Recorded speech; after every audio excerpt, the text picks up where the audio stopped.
Amy had already joined the back of the checkout line when Bara reached the foyer. At the desk, Miss Corey had her head down, busily signing out books.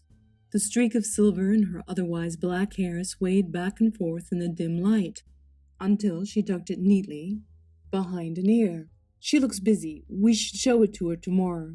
Amy was firm. If the book belongs to the library, we can't take it. An exiting patron in a black hood opened an entrance door and outside came in. A gust of wind, along with a few leaves, blew across the marble floor. Bara looked out.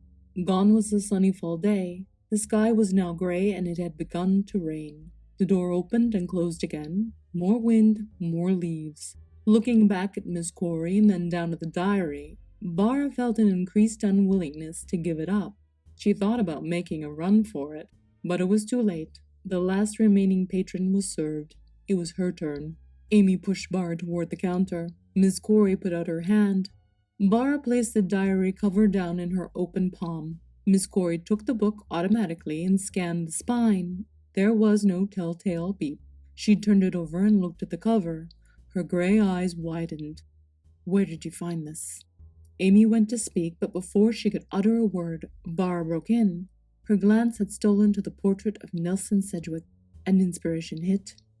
"Oops, that's one of my dad's books. I meant to take out this." Bara placed the hideous strength on the counter. Then, a little too eagerly, she took the diary from Miss Corey's loose grip and slipped it into her bag. Amy made the protest, but was stopped by the weight of Bara's foot landing on her own. Miss Corey stared at her empty hand. Bara waited for her to challenge the lie, but she didn't. Instead, she reached for the hideous strength. "It really is a beautiful book," she said. "It would be a tragedy if it were lost." Miss Corey finished signing up the hideous strength and placed it on the counter. Bara put it in her bag alongside the diary. She mumbled a thank you and motioned to Amy that they should go. They almost reached the glass doors. "Oh, Bara," Miss Corey called. "What's the book about?" There was a long pause as Bara thought up another lie. "Gemstone," she finally said.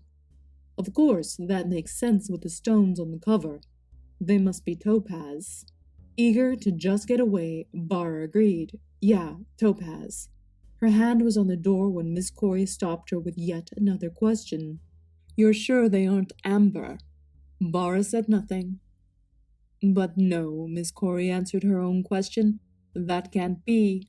Amber isn't really a gemstone." "No," Bara returned. "They're topaz, like you said." "Well, take care it isn't stolen. There are a lot of people who would love to get hold of it." "Right. Let's go, Amy." "Be careful, girls." "Careful? Yeah, you said that." Miss Corey motioned to the outside. "I meant the weather. It's turned into a real storm out there." Bara tried to open the door, but it resisted.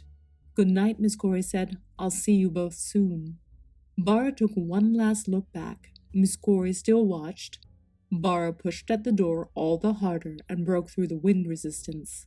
Followed by Amy, she went out onto the stone steps. A cold wind hit her full on, giving a mouthful of unwanted air and almost sending her reeling back in. There was a storm coming, and it was robbing the day, the last of its light. Bara caught her breath and ran down the steps and into the square.